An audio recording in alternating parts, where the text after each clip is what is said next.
정의로운 대한민국의 무궁한 영광을 위하여 충성을 다할 것을 굳게 다짐합니다. 일동 묵념.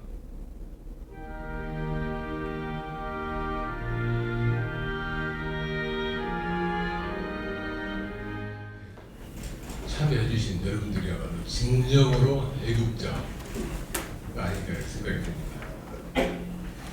환영하고 존경합니다. 우리 민족의 영원한 숙제가 바로 남북 통일 문제가 아닌가 생각이 듭니다. 정부가 나서기보다 민간이 좀 더 남북 교류를 활성화하는 것이 바람직하다 해서 또 다시 우리 한국경제문화연구원이 오늘 남북 교류 협력 활성화라는 포럼을 이렇게 시작하게 되어 있습니다. 참 저희 통일부에서도 어떻게든 이 평화의 길로 남북 관계를 벌려보려고 꾸준히 노력하고 있습니다. 그래서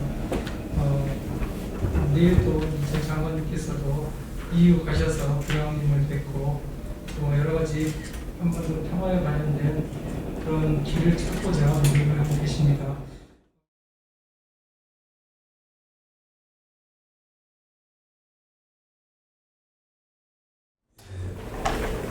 방금 소개받은 김정태입니다. 정말 반갑습니다. 또 저와 함께 대북 사업에 참여했던 우리 동료 기업인들 조금 전에 인사가 없었는 것 같아서 제가 대신하고 이 동만영만 회장님하고 우리 기업인들 한번 손만 들어주세요. 회장님 인사 한번 해주시고. 그래요. 반갑습니다. 정말 그동안 많은 어려움 속에서 이렇게 뵙게 되어서 반갑습니다. 사실 저는 오늘 이 남북 관계 말하자면 그동안 남북 경협의 22년이라는 말하자면 그 제목으로 제가 그 남북 관계를 좀 한번 우리가 훑어보고 또 앞으로 우리나라가 나아가야 될 방향을 좀 설명하는 그런 자리로 사실은 제가 오늘 나왔습니다.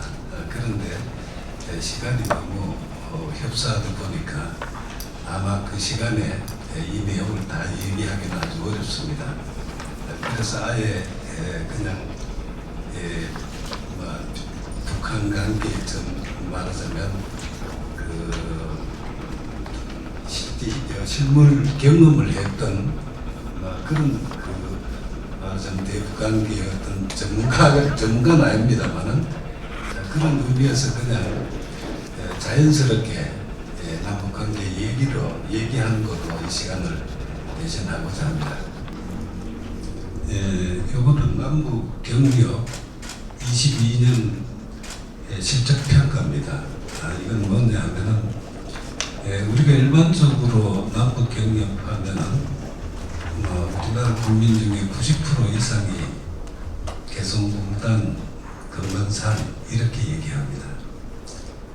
그런데 실물 차원에서 우리가 보면은 개성공단은 인구 20만 되는 북한의 변방 도시입니다. 또 금강산도 관광지일 뿐입니다. 북한 내륙에는 2,500만이 살고 있고 아까 우리 원장님이 말씀하신 대로 최소 7,000조 이상의 지하 자원이 있습니다. 그것이 북한이에요. 그런데 우리나라에서는 지금 인식하는 것이 인구 20만밖에 안 되는 개성공단이 남북 경협을 대신하고 있어요. 언론도 그렇게 하고 있고 정치권도 그런 식으로 몰고 가고 또 저희가 참 안타깝고 이해할 수 없는 것은 대북 전문가들조차도 남북 경협하면 개성공단 금강산 얘기만 해요. 이게 얼마나 현실하고 다릅니까? 이런 식으로 우리가 북한을 본다면은 앞으로 우리가 남북 관계가 개선되더라도 어떻게 제대로 한반도의 그림을 얼마나 그릴 수 있겠는가? 우선 그런 점을 지금 우리나라 현실을 비교했을 때 안타깝다는 뜻입니다. 그래서 여기 보면은 우리가 남북 교류는 어제 노태우 대통령께서 돌아가셨습니다만은 저는 그걸 보면서 그런 참 착잡한 마음이 들었어요. 만약에 노태우 대통령이 어떤 의미에서는 과거 독재 세력의 막내거든요. 우리가 40년 동안에 우리나라가 막 독재 정부의 사실은 저를 받아봤죠. 그런데 거기 막내로서 또 한편으로는 새로 헌법을 6.25 선언을 해서 새로 헌법을 만들어서 새로 우리나라의 민주주의 국가가 정착되기 시작하는 첫 대통령이 또 노태우 대통령이에요. 그런데 그로부터 자연적으로 문민정부로 김영삼 정부로 옮기면서 또 여야가 교체되고 그런 덕분에 33년 만에 우리나라는 세계에서도 유례없는 민주국가로 우리나라가 성장이 됐어요. 근데 그 핵심에 서신 분이 노태우 대통령. 또 이제 그분의 그 돌아가신 걸 보면서 또 하나 생각나는 것은 그분의 북방정책. 그게 말하자면 우리 77선은 남북이하고 마찬가지입니다. 88년도 베를린에서 민족 자존과 통일 번영에 관한 특별선거를 하게 됩니다. 거기서부터 이때까지 우리가 생각하는 것은 과거 정부는 반공정부였거든. 적성국가하고는 교류도 안 했습니다. 그런 세상을 살다가 그걸 확 바꾼 거예요. 적성국가의 사람들도 실존하고 똑같은 인간이고 우리하고 함께 할 수 있다. 말하자면 우리하고 똑같은 인간이다. 동반자가 될 수 있다. 우리가 그렇게 타도해야 된다는 북한이지만 북한 동포도 우리의 동반자다. 그걸 받아들인 거예요. 이게 이제 우리나라 역사를 보면 그 40년간 독재에서 이제는 가장 훌륭한 민주국가가 되었죠. 또 어느 틈인가 G7하고 어깨를 나란히 할 정도로 우리 국력은 강해졌습니다. 그것이 우리가 민주화로 들어가면서 국민의 역량이 발휘되면서 된 거거든요. 그래서 저는 미안합니다. 오늘 마침 그분 돌아가시는 걸 보고 옛날 생각이 나서 그분께서 저희한테 글을 하나 써달라고 한 적이 있는데 그래서 해보르게 자기 글을 하나 써달래요.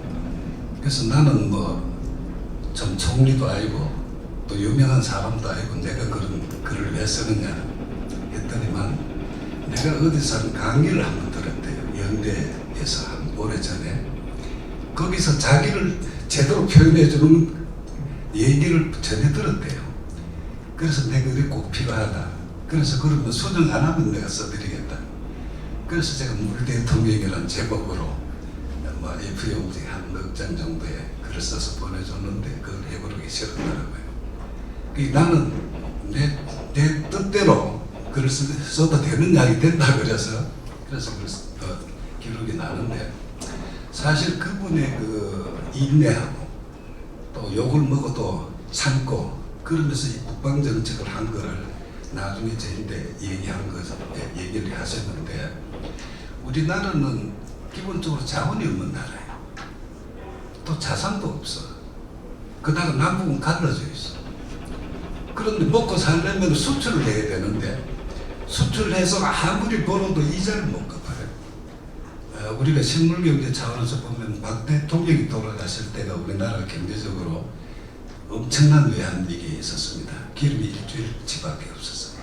그 정도로 국민들은 모르지만 그래서 그게 좀 수습이 됐지만은 대통령이 돼서 보니까 아무리 해도 이거 말하자면 시장을 더 개척하지 않고는 우리나라 지금 노력하는 게 그 효과가 적다는 거죠. 그래서 북방 정책을 해서 그때 당시로는 동북권 18개국 거기부터 이제 문을 여기에 만든 거죠.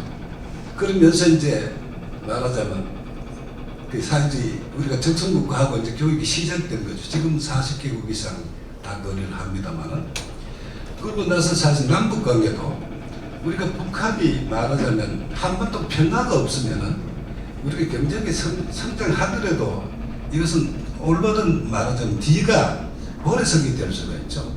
그래서 남북 관계도 서로 화해하고 유엔에 동시 가입도 하고 또 말하자면 함께 성장하자. 그래서 한민족 공동체 형성 개념을 도입했는데 이것이 뭐냐 하면은 우리가 문화적으로 사회적으로 뭐 스포츠든 뭐 종교든 이런 이 교류를 하면서 우리 민족의 동질성을 회복하잖아요. 그것이 말하자면 그 공동체 개념의 첫 출발입니다. 이 동질성을 회복하고 그걸 바탕으로 경제 교류를 하는 겁니다. 그래서 우리가 함께 노력해서 공동 이익을 창출해서 남과 북이 함께 번영하는 미래를 만들자. 그것이 바로 한민족 공동체 형성 개념이죠. 그래서 이게 그때 보안법이 있었지만 이걸 뛰어넘어서 북한을 도우면 이적행위예요. 그러나 이걸 뛰어넘어서 이걸 실행함으로써 남북기본합의서가 만들어지게 된 겁니다. 거기서 이제 남북교육이 시작이 되는데 그래서 저는 이 노태우 대통령을 이렇게 배우면은 마음으로 비록 군 출신이지만은 우리나라가 말하자면 무역대국으로 성장할 수 있는 시작. 우리가 지금 어제 1조를 돌파했거든요. 어제 날짜에. 그걸 보면서 내가 마음으로 그 1조불이 첫 출발은 거기서부터 시작이다. 그래서 어떤 의미에서 우리가 대통령을 볼 때 나름대로는 국가에 많은 기여를 해주셨다 이런 생각이 들고요. 그래서 그때 처음으로 우리가 북한하고 교육을 시작할 때 제일 먼저 들어온 게 이제 그 북한 청정지역에서 들어온 모시조개입니다. 이게 처음에 우리나라에 들어오니까 1,000만 이상 가족들도 우리 국민들이 백화점에 줄을 서서 기다려가지고 그걸 사가지고 반찬을 해 먹었어요. 북덕거리고. 그게 이제 어떤 의미에서 그때만 해도 북한은 엄청난 참 두려운 존재였는데 그게 들어옴으로 인해서 온 국민이 우리도 이제는 평화스럽게 좀 살 수 있는 그런 나라가 되지 않겠나 하는 이런 기대, 이런 꿈들이 국민들한테 퍼지기 시작했죠. 그래서 우리 국민 전체가 당시 남북 관계에 대해서 지지하는 내 기억으로는 그 퍼센트가 그때 72%가 넘었습니다. 그 정도로 국민들이 이 남북 관계 개선을 전부 다 바랐던 거예요. 그래서 남북 교역이 그로부터 이미 끝날 때까지 3억 달러를 처음으로 돌파합니다. 이 3억 달러는 적은 돈은 아닙니다. 그러고 나서 말하자면 정권이 바뀌는데 사실 김영삼 대통령께서 이 남북 교류에 또 기여하신 바가 굉장히 큽니다. 그러나 대통령이 되시고 나서 바로 문제가 발생했어요. 무슨 문제가 발생했냐면 북한이 핵을 개발하겠다. 왜냐하면은 우리가 중국하고 러시아하고 중국하고 러시아는 북한의 후원국이잖아요. 그런데 중국하고 러시아하고 소통을 하려니까 북한이 좀 도와줘야 되거든. 긍정 반대하면 그것도 힘든단 말이에요. 그래서 남북 교류를 통해서 우리가 이번에 중국하고 미국, 러시아하고 할 테니까 당신들이 참 수건에 미국하고 일본하고 거래도 우리가 도와주겠다. 이건 노 대통령이 한 말씀이에요. 그런 식으로 이제 말을 전해줬어요. 그랬더니만 북한도 그래되니 하고 기다렸는데 교류하고 나서는 자기들은 인정을 안 해주거든요. 그래서 그것이 이제 어떤 의미에서는 일본이 그때부터 우리나라가 잘 되는 꼴을 못 보는 게 일본입니다. 그때부터 사실은 남북이 너무 가까이 좋아져 버리면 또 자기들이 손해보지 않겠나 이런 여러 가지로 미국이 네오콘들하고 해서 아직은 때가 아니다 이런 식으로 해서 북한하고 이 소통을 안 해줘요. 안 해주니까 북한으로서는 미국하고 마주할 수 있는 길이 오직 핵개발밖에 없어요. 그래서 핵개발을 선언합니다. 그 핵개발을 선언하게 되니까 그제서 미국이 핵개발하고 IAEA 사찰 조서 보내니까 방법이 없잖아요. 그래서 이제 제네바에서 회담을 하게 됩니다. 몇 차례 회담을 해가지고 북한에 경수를 지어주고 또 북한이 모자라는 경유를 중료를 또 50만 톤 지원해 주겠다. 그래가지고 결국 핵 합의가 되는데 94년도 10월 달에 핵 합의가 되자마자 11월 달에 김영삼 정부는 경력 활성화 조치를 발휘해가지고 북한에 이제 500만 불 정도까지 투자할 수 있는 여건을 만들어줬습니다. 그래서 2005년도에 대우가 남포에 들어가서 그 공단 건물이 가보니까 한 7개 정도 되는 것 같아요. 그래서 이제 공단을 지어서 위탁가공 사업도 대우그룹도 본격화하고 또 삼성도 들어가고 LG도 들어가고 녹십자, 엘칸토 이름 있는 회사들도 좀 들어가고 또 중소기업인들은 한 350개 기업이 북한에 위탁가공, 그다음에 농수산물 수입, 강산물 수입, 이런 교육 사업까지 해서 한 350개 기업이 들어가게 되는데 그래가서 한 5년을 마치니까 남북 교육이 15억 달러로 여기를 안 나와, 다 나와 있습니다만 올라가게 됩니다. 그래서 제가 실물차를 분석을 해봤어요. 얼마나 북한이 외화벌이가 얼마나 됐는가 보니까 보수적으로 해도 11억 달러가 넘어요. 북한이 보수 정부 실제는 9년도 아니죠. 9년 동안에 벌어간 외화가 11억 2천만 달러 나오더라고요. 그래서 그걸 가만 생각해 보니 개성공단 11년 동안에 북한에 들어간 돈이 5억 5천만 원이에요. 우리가 지금 개성공단을 어마어마하게 제일 큰 경험으로 보고 있는데 이게 보수정부 그 처음에 초창기에 그 조그만 그 9년 동안의 실적이 개성공단의 2배가 되는 거예요. 이거는 이제 실물경제 지표 보면 이거 속을 수가 없는 거죠. 그러면 그렇게 우리 국민이 아무것도 몰라요. 그런 사실도 다 잊고 모르는데 보수 정부에서 이미 그때 한 것이 개성공단 2배가 되는데도 이거는 없어지고 지금 개성공단만 남는 거죠.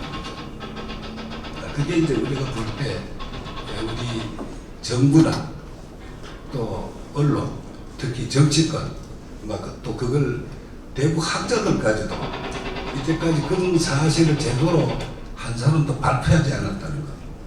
이건 정말 우리가 각성해야 됩니다.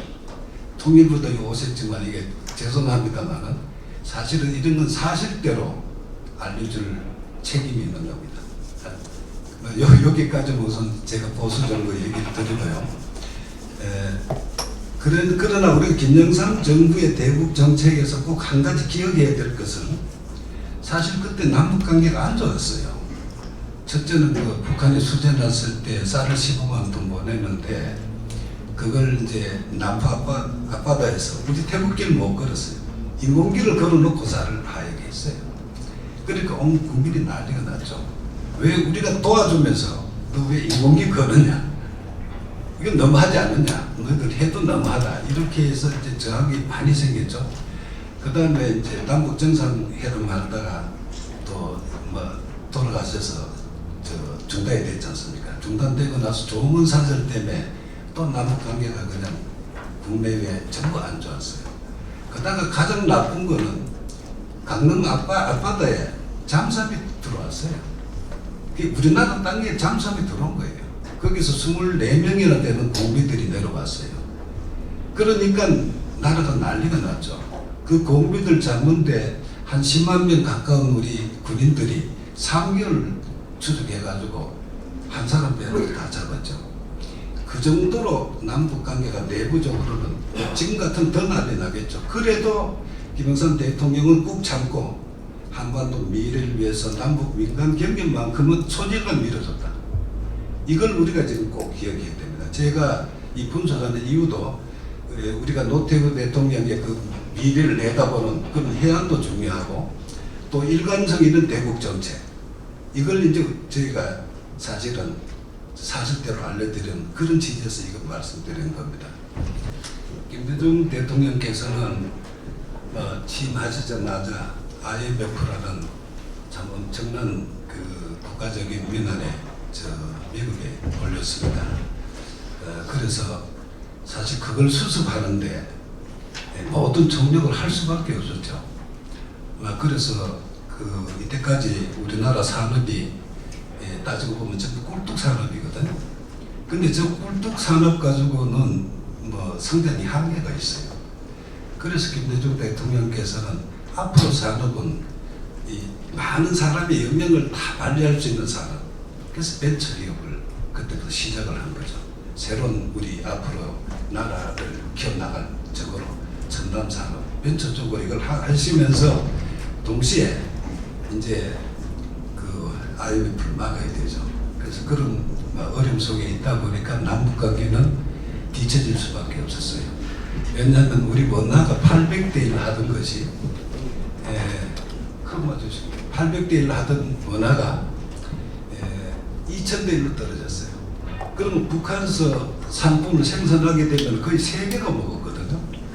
그러니까 기업이 미리 생산했던 건 나중에 돈 주고 나서 가져와요. 달러로 돈을 갚아보니까 원가가 이만큼 올라버렸죠. 그래서 거의 제 기억으로는 거의 한 300개 기업이 그때 쓰러졌어요. 왜냐면 대북 사업하는 분들은 이 상호주의니까 실패하면 이득 나면 자기가 도움이 되지만은 실패하면 누가 도와주는 사람 하나도 없어요. 그래서 그때 아마 제 기억으로는 한 300개 기업 가까이가 결국은 손을 들게 되고 그 중에 20, 30개 기업만 이제 다시 넘어오게 되는데 그런 이제 난이 있었습니다. 그래서 김대중 대통령께서는 이걸 수습하지 말자 이제 본인의 그 평소 철학이 없으면 한반도 평화, 남북 공동 변형이라는 또 평화적인 통일 이걸 위해서 정상회담을 준비해 가지고 마침내 6.15 공동선언을 만듭니다. 그런데 6.15 공동선언의 그 6개 항목 중에 경제적인 5개 항목이요. 이것은 사실 남북 기본 합의서에 거의 다 돼 있는 거예요. 그걸 더 구체화시킨 거거든. 근데 거기다가 하나 더 추가된 것이 한반도의 그 낮은 단계 통일 방안 여기까지 이제 이게 발전시킨 거죠. 이게 아마 김대중 대통령께서 사실 그거를 관찰하기 위해서 최선의 노력을 이제 하신 그 비하를 사실 저희한테 말씀을 하셨어요.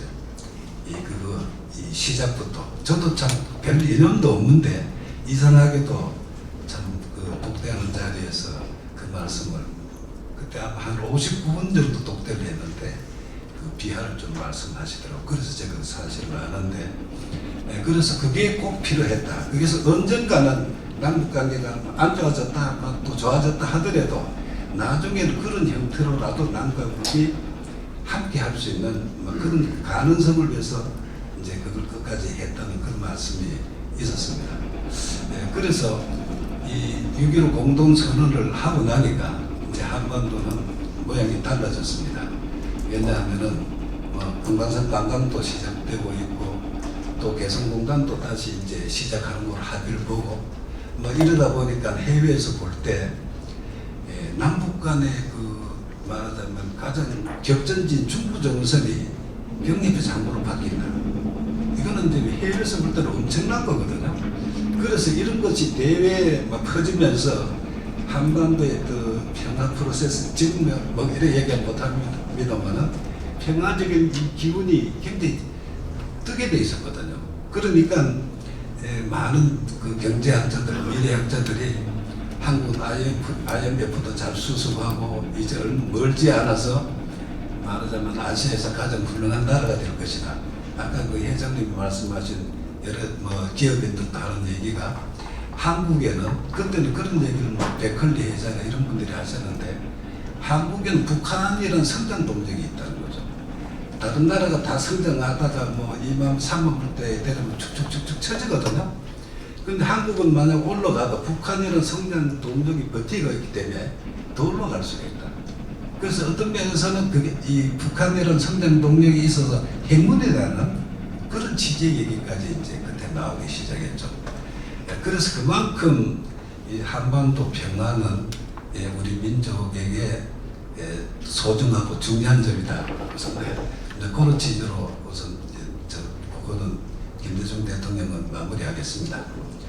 그런데 그 다음에는 그 김대중 대통령의 협력 정책으로 인해서 북한에서 변화가 시작됩니다. 이건 뭐 일부 이걸 가볍게 취급하실 분들이 많은데 이건 사실은 엄청난 변화가 어디서 났느냐면 7일 경제 조치를 합니다. 이게 우리가 하다 보면 죽어도 안 하죠. 근데 7일 경제 조치라는 게 북한의 텃밭을 이제 경작해서 경작한 사람 소유로 인정해 주는 거예요. 옛날에는 인정을 안 해줬거든요. 텃밭을 인정해주고 또 그 다음에 그 협동농장에서 쌀을 생산했을 때 초과 생산된 양은 열심히 노력한 협동농장은 초과 생성이 될 수가 있죠. 그럼 이건 분별을 해줍니다. 그러니까 이제 과거에는 다 정부에 바쳤는데 이제 개인께 분배가 되기 시작했거든. 그리고 부동산도 말하자면 사용료를 그때 거두는 걸로 됐어요. 그래서 이 사용료라는 게 이제 우리로 치면은 하나의 재산세하고 조금은 다르지만 비슷하거든요. 사용료를 계속 내다 보면 그게 자기 소유가 되는 거죠. 말하자면 그런 게 간접적으로 인정되니까 그 다음에 비공식적으로 주택도 판매되는 이런 계기가 되었어요. 그리고 이 잉여 농산물이 장마당에 나가버려 인해서 장마당이 이제 제대로 장마당 역할을 하게 되는 거죠. 잉여 농산물이 없으면 팔 게 없잖아요. 그 농산물이 나가고 그 다음에 장마당 사람들 중국에 잡아도 들여와서 구색이 맞춰지니까 이게 이제 장마당이 이 북한 경제에 한 30% 가까운 사실은 부가가치를 창출하는 이런 거로 발전이 된 거죠. 그래서 이런 말하자면 이 자본주의 국가의 기초 적인 그 변화가 그때 7일 경제 조치로 했다. 이 북한도 변화하려고 노력했다. 제가 그 점을 이제 말씀드리기 위해서 말씀드렸습니다.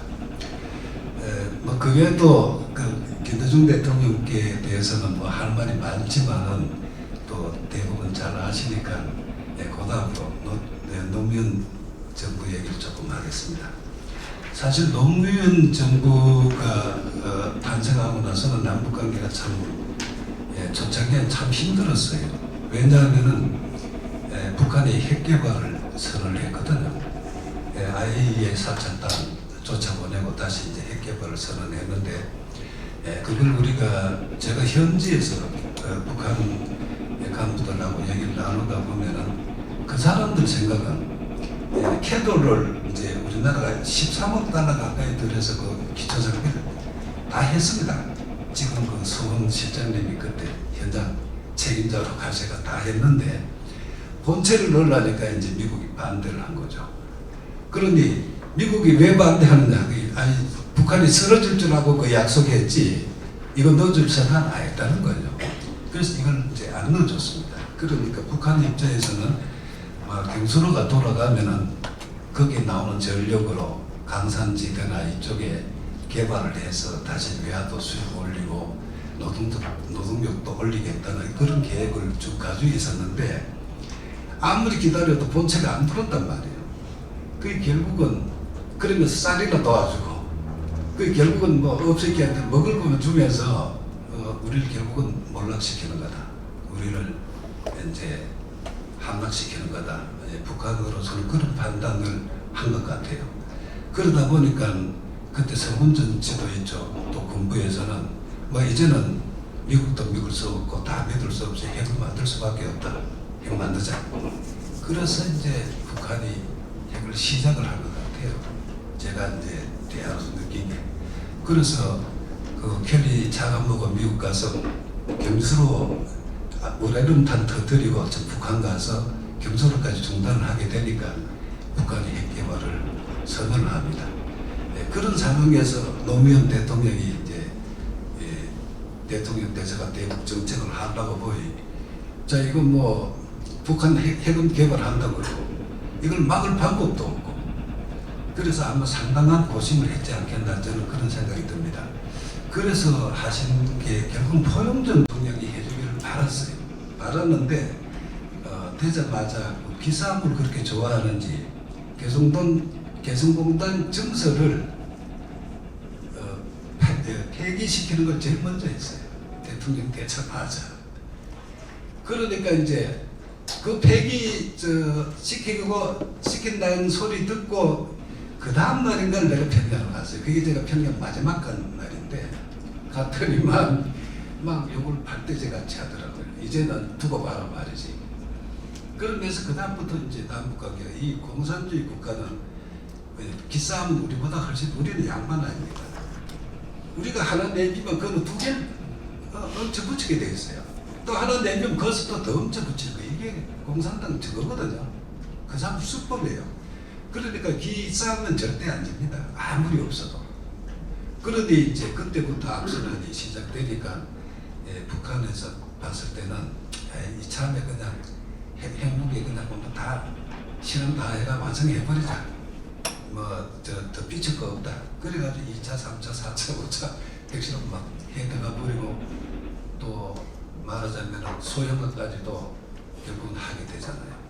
그래서 이게 남북 관계는 사실 그 어느 대통령이든 간에 한반도 미래를 내다보고 또 장기적으로 그때 싸우는 게 중요한 게 아니라 큰 그림으로 이게 접근이 돼야 되는데 너무 근시안적이었다. 그래서 결과적으로는 그로부터 한 11년 동안 우리나라에 우리 대북 기업들도 한 1000여 개 기업들 그 중에 저도 집이 경매대에 나가가지고 싸글새 집을 몇 년 다녔습니다. 그 고통 말할 수 없어요. 또 어떤 내 가까운 친구 한 분은 가족이 헤어져가지고 살 데가 없어 친척집에 맡겨놓고 3년 만에 겨우 가족이 방 하나 얻어가지고 다시 만나는 이런 경우도 있고 참 그 어려움을 우리 국민들에게 많이 줬습니다. 사실 그분들만큼 대북에 참여했던 사람들만큼 나라 사랑하는 사람들이 드물었는데 그런 고통을 많이 줬습니다. 여기 있는 도표를 보시고 남북 경협에 그동안 북한 내륙만 104억 불의 무역고를 올렸습니다. 그래서 또 북한이 남북 경협으로 얻어간 이득을 본 것이 외화 수입이 약 한 38억 달러가 좀 넘어요. 남북 경협으로. 그러니까 개성공단이 한 7배 됩니다. 개성공단이 이제 5억 5천만 불이면은 내륙은 한 38억 불이 조금 넘습니다. 또 고용인원도 내륙은 거의 한 300만 명 정도가 38억 불 수출하는데 일자리를 창출해 준 거로 평가가 됩니다.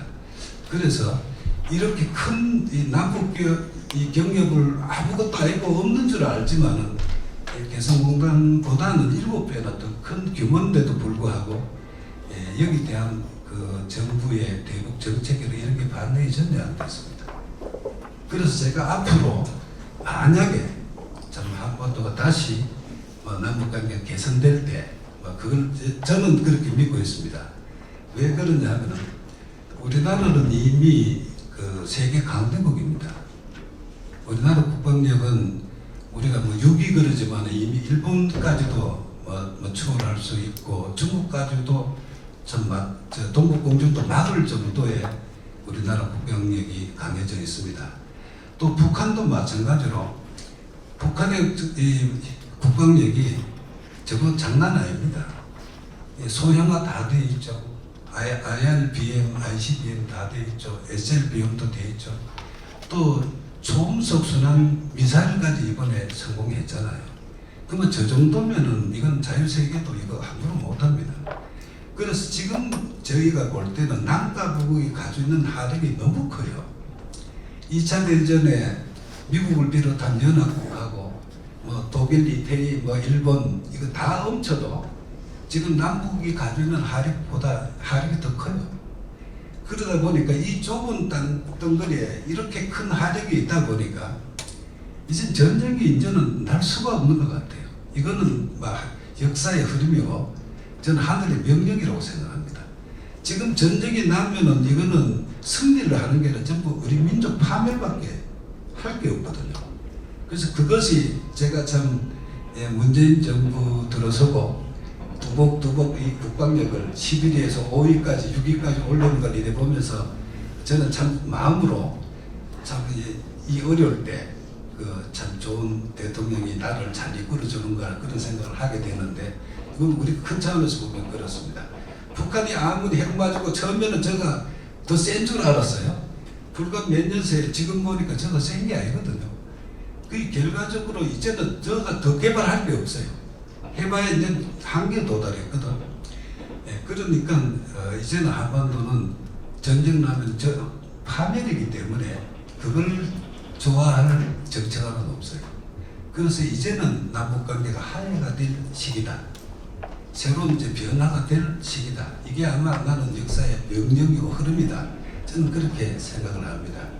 그래서 앞으로 만약에 남북 관계가 다시 재개된다면은 북한 경제의 차이가 우리가 33년 전에는 8대 1이었어요.